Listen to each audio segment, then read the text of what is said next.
जल प्रकृति के द्वारा प्रदान किया गया एक सुंदर एवं बहुमूल्य उपहार है।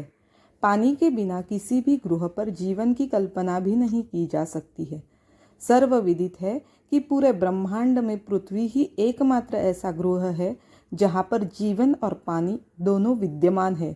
इसलिए हमें अपने जीवन में जल के महत्व को समझना चाहिए और जल को बचाने के लिए हर संभव प्रयास करने चाहिए।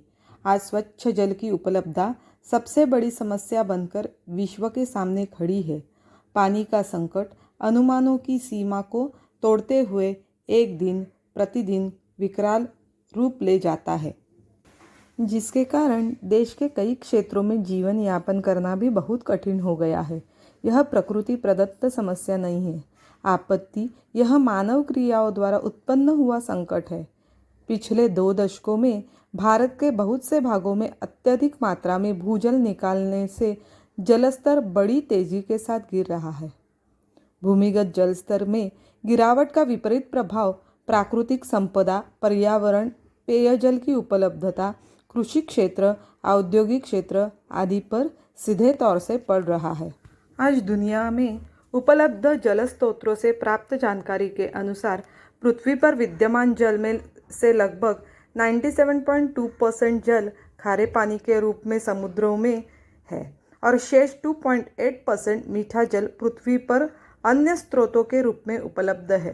पृथ्वी पर विद्यमान शुद्ध जल में से 68.7% जल बर्फ के रूप में हिमनदों एवं हिमखंडों पर, 30.1% जल पृथ्वी के भीतर भूमिगत जल के रूप में, 0.3% जल सतही जल के रूप में और 0.9% जल अन्य रूपों में पृथ्वी पर विद्यमान है।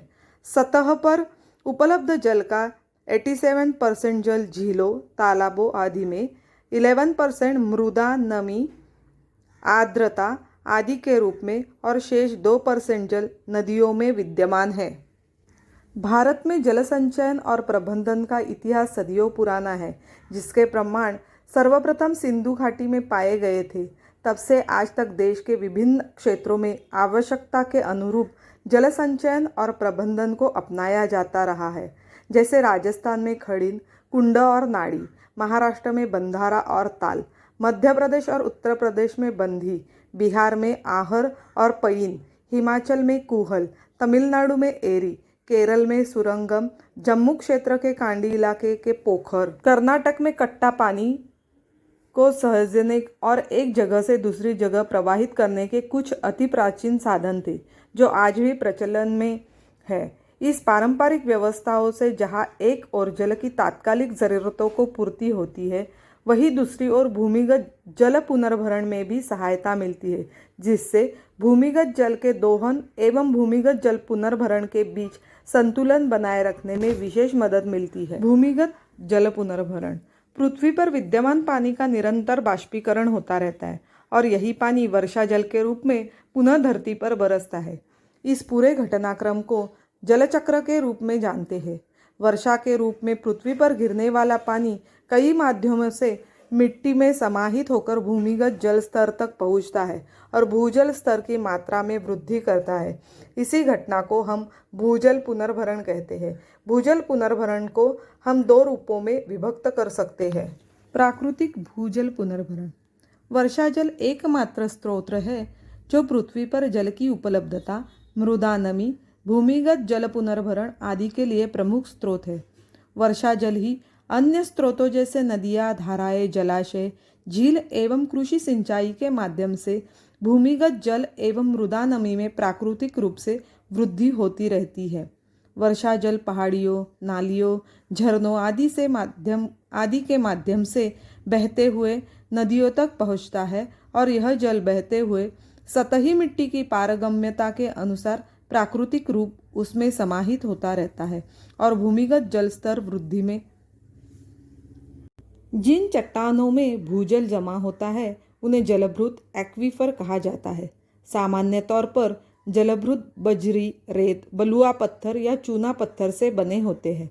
इन चट्टानों से पानी नीचे की ओर रिसता जाता है क्योंकि चट्टानों के बीच में ऐसी परस्पर जुड़ी हुई जगहें होती है जो चट्टानों को पारगम्य बना देती है। जलभृतों में जिन जगहों पर पानी भर जाता है वे संतृप्त जोन कहलाते हैं। सतह से जिस गहराई पर पानी मिलता है वह उस क्षेत्र का जलस्तर वाटर टेबल कहलाता है। कृत्रिम भूजल पुनर्भरण। वर्षा जल प्राकृतिक रूप से मिट्टी के अंदर समाहित होकर भूमिगत जलस्तर तक पहुंचकर उसे पुनर्भरित करता है, लेकिन समय के साथ पानी की बढ़ती मांग के कारण भूमिगत जल का दोहन बढ़ता गया, जिसके कारण भूमिगत जलस्तर और पुनर्भरण स्तर के बीच का फासला बढ़ने लगा। इस समस्या के समाधान के रूप में कृत्रिम पुनर्भरण तकनीक को अपनाकर भूमिगत जलस्तर और पुनर्भरण स्तर के अंतर को कम किया अथवा पूरी तरह से समाप्त किया जा सकता है। कृत्रिम पुनर्भरण तकनीकों को अपनाकर देश के कई क्षेत्रों के भूजल स्तर में आवश्यकता के अनुरूप वृद्धि हुई एवं जिसके सकारात्मक परिणाम प्राप्त हुए।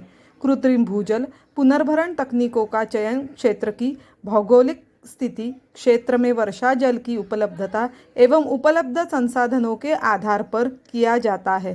सामान्यतः कृत्रिम भूजल पुनर्भरण तकनीकों में से कुछ प्रमुख तकनीक इस प्रकार है। कुओं एवं हाथ पंपों का पुनर्भरण। इस पद्धति में पहले से ऐसे खुदे हुए कुएं जो या तो सूख गए हैं या उनके जल के स्तर में काफ़ी गिरावट आई है, उनका इस्तेमाल भूजल पुनर्भरण जलाशय की संरचना के रूप में किया जा सकता है। वाहिकाओं, नालियों एवं अन्य स्रोतों से आने वाले वर्षा जल को शुष्क जलवाही स्तर के पुनर्भरण के लिए सीधे इन संरचनाओं में पहुंचाया जा सकता है।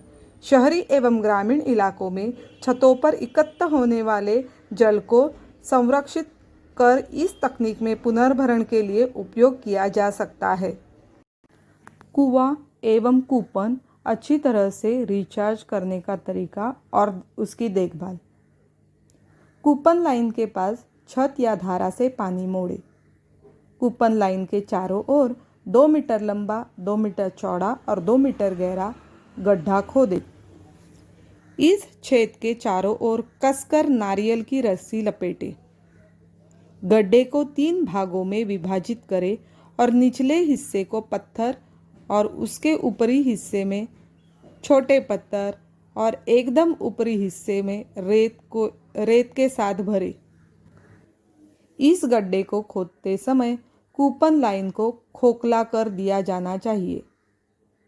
गड्ढे की ऊंचाई के बराबर पीवीसी आवरण पाइप के क्षेत्र में 4 से 5 मिमी व्यास के छेद सभी तरफ से 2 से 4 सेंटीमीटर की दूरी पर बनाए जाने चाहिए।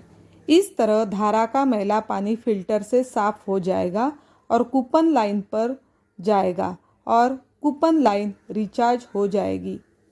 कूपन लाइन को रिफिल करते समय ध्यान रखा जाना चाहिए कि रिचार्ज पिट में पानी, नमक और रसायन मुक्त होना चाहिए।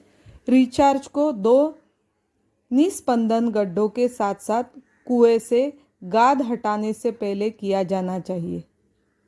रिचार्ज केवल फिल्टर और साफ पानी से किया जाना चाहिए। औद्योगिक क्षेत्रों में वर्षा जल पुनर्भरण का उपयोग नहीं किया जाना चाहिए। माइक्रोबियल और रोगजनक क्षेत्रों में पानी का उपयोग नहीं किया जाना चाहिए।